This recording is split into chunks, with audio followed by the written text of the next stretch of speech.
Hello, this is JC from Real and Simulated Wars. I just opened the DTC in my MiG-29 full fidelity DCS or Eagle Dynamics module, and I'm just showing there how easy it is to use. I'm going to create a series of points. As you have seen, I just loaded the mission, and you have an option to load the DTC, which is the data cartridge, and I'm just adding points. Point number 1 is going to be what I have to support. Point number 2, it is where I want to pursue these bandits that are coming in, and well, point number 3 is going to be a pre-landing into the Anapa airfield. So I am just creating a route. I added my my airdromes, so-called, which are the air bases that I have cataloged here. Now I'm just adding it, and as you can see, pretty easy, pretty spiffy, and easy to go. Let me tell you the story about this mission. So we're in the MiG-29, armed with 2 R-27 missiles, which are semi-active, whatever. Biggest disappointment in the Cold War history, missiles. And R-72s, which are kind of a nice surprise. As you can see, they work in very high angle aspect. You will see that in one of the sequences here in this video. So I'm just deporting. I am not going to be using the afterburner because this aircraft has very short legs. I thought that this amount of fuel, which is around, I don't remember, 500 kilos or something like that, was going to be enough, but apparently not. So I just dialed there, and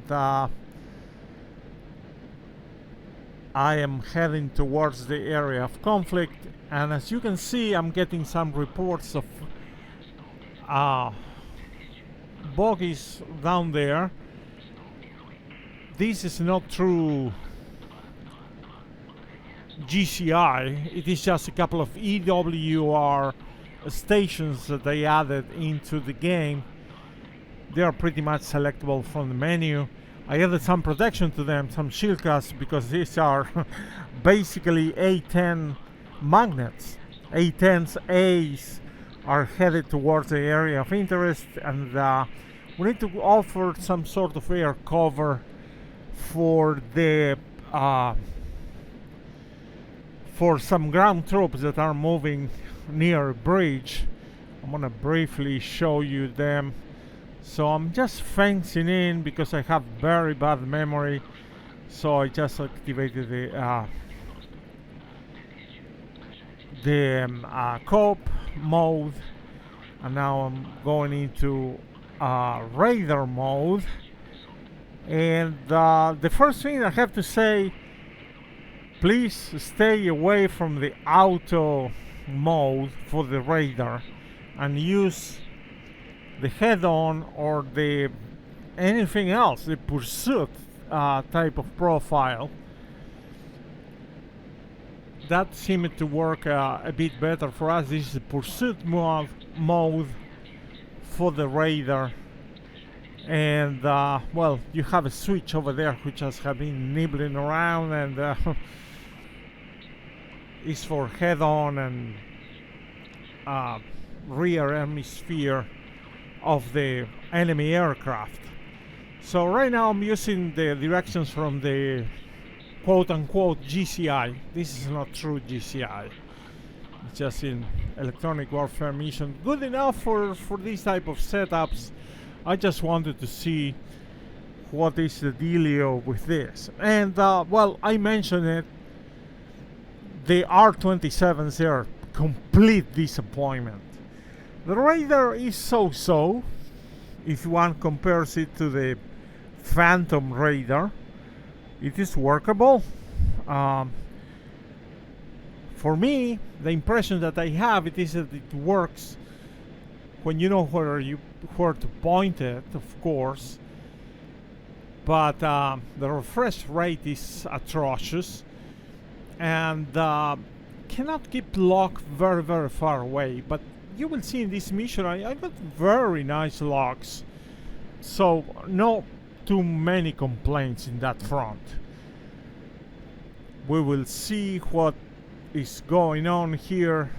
We're trying to investigate these contacts, and I'm gonna shut up for a little while until we can actually have some action. Yeah, so far so good, but we're kind of far away, so I keep asking. Look at the many stations. I have 3 EWR which I'm kind of borrowing as GCIs. Works quite fine, but again, they're a magnet for enemy aircraft. I apologize for those dives into the cockpit. I am trying to see my hot ass, and I just set it up, and I have some knobs here that I still need to, you know, get the muscle memory. Oh, there we go, a contact, and I automatically picked it up, and now I'm trying to lock on into it. Oh, there we go. And as you can see, this guy is kind of going in the north direction, and I got only one contact, which is kind of strange. This A-10 going alone for that. There is a GCI stationed right there, so I'm kind of worried at this point. And as you can see, I'm looking over my shoulders all the time because I'm scared shit of getting too close of the A-10s. You know, the A-10s, they don't have MRAMs, but you know, they have these IR missiles, and they can be a problem. They also have the guns, which they are optimized for ground use, but they have a bite. So I would have preferred to keep. Oh, there we go. So I just launched one R-27. I can see the bugger right in the background. A long flight time. I have to keep locked. That's one caveat here. And sometimes unnerving. Oh, there we go. That's a kill. That's a kill. So that's basically it. I see some debris coming down and probably a chute, but I'm going to need more from my GCI. Please feed me.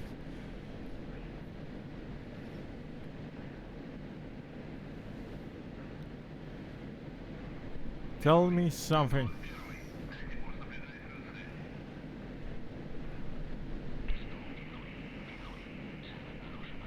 To 12 hot.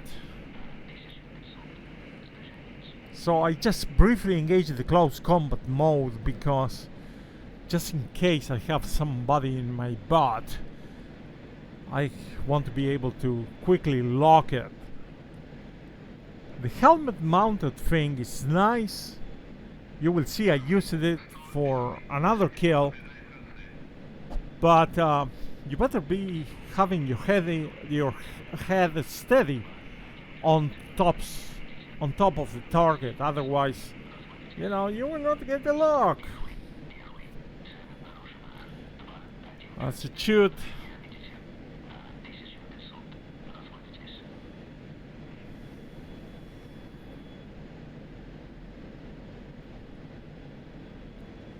I have on a radar in a pursuit mode,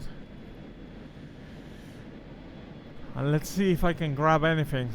Always looking over my shoulder. I will not get anything in the radar warning receiver because of, oh, there we go, there is a contact so far away. What is that? Like 40 miles? Cannot block it, cannot block it.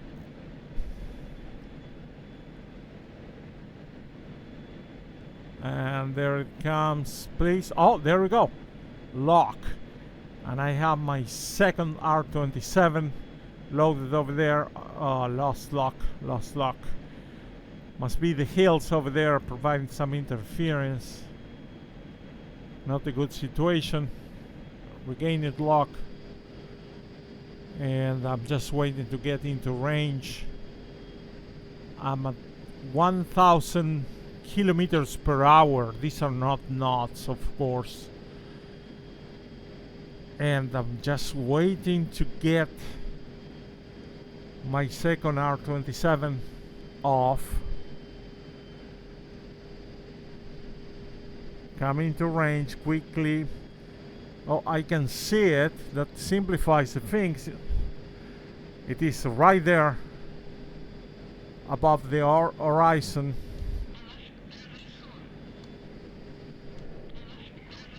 There it goes. And it misses terribly. Not very good against maneuvering targets. And this is the situation that I want to avoid. You know, when they start turning, I should probably gain some distance. I know that, you know, the experts say that Soviet doctrine calls for, you know, getting there with a MiG-29 and getting dirty. I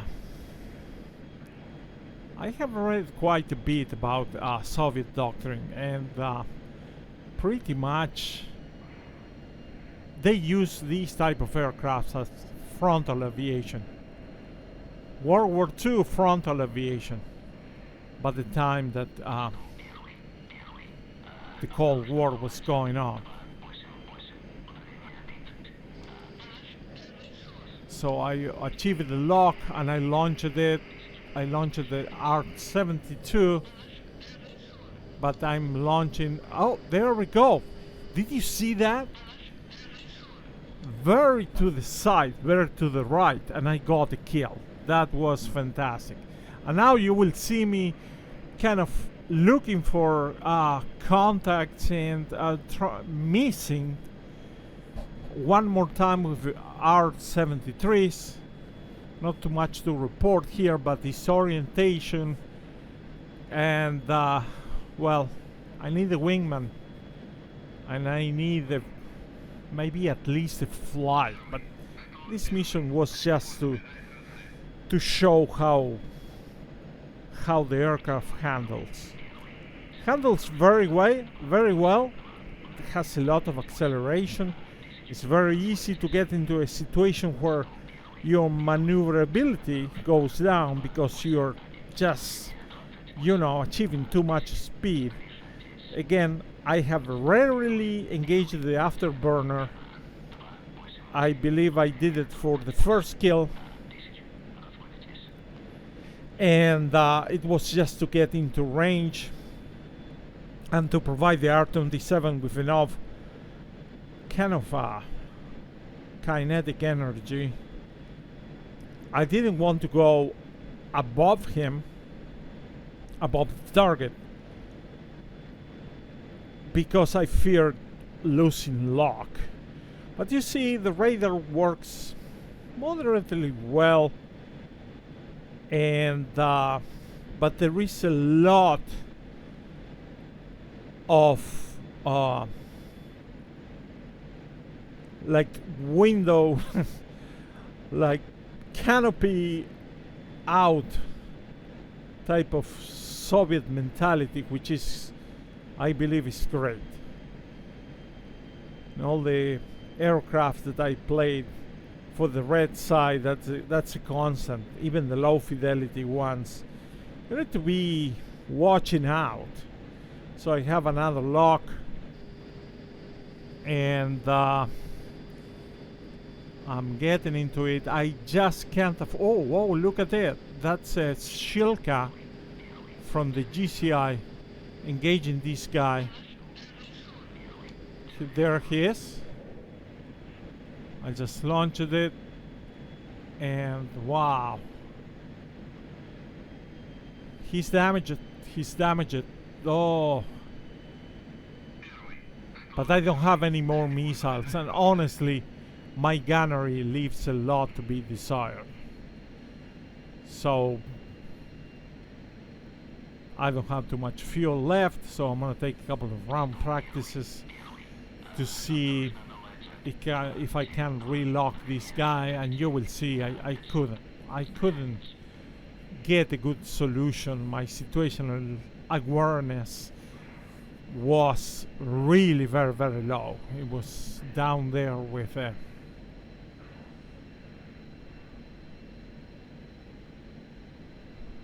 the cows in the field.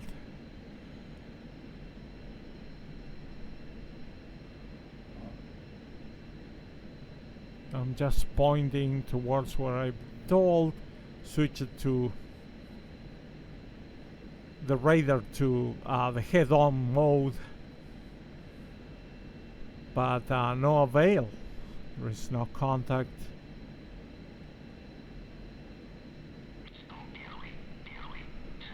Which is probably a good time to just bug out and search another direction.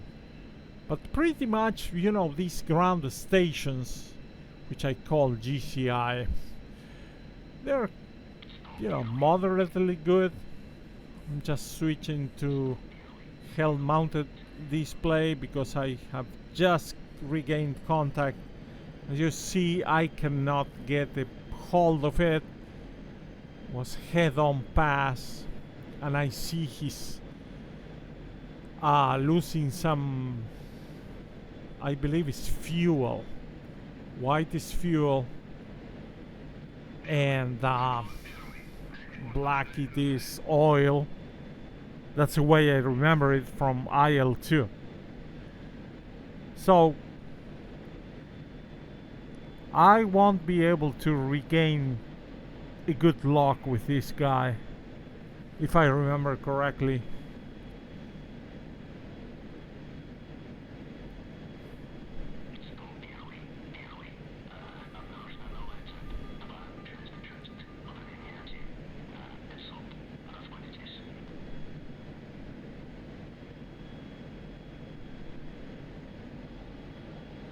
Should be pretty visible, but I cannot see it. That morning, you know, light and some sort of morning haze really is working against myself.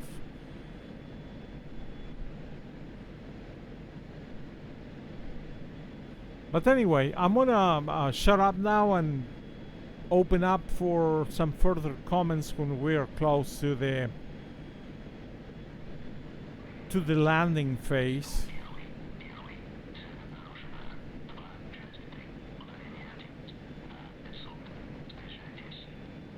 So probably what I could have done is just to,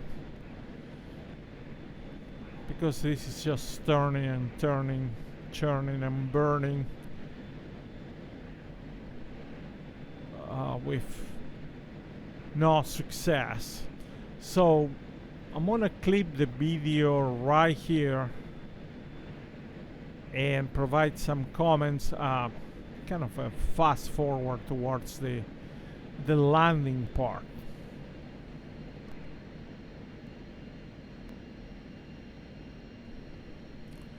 And welcome back. I just switched down there the navigation system to the airport or airdrome setting. Those are the guys that we were protecting, and Sketched. It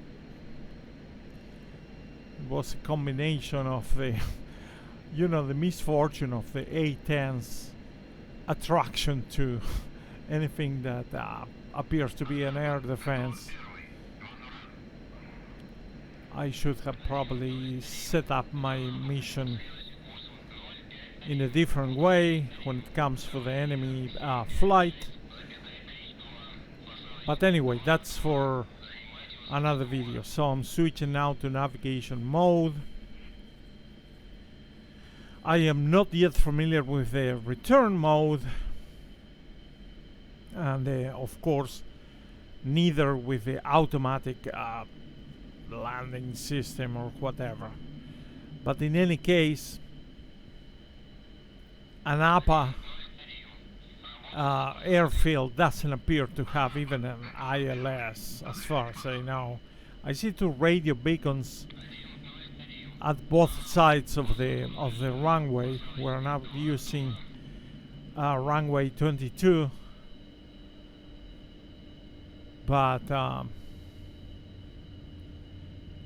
I don't know about that. I just doing it manually. I just pressed the air brake because we were a bit spicy.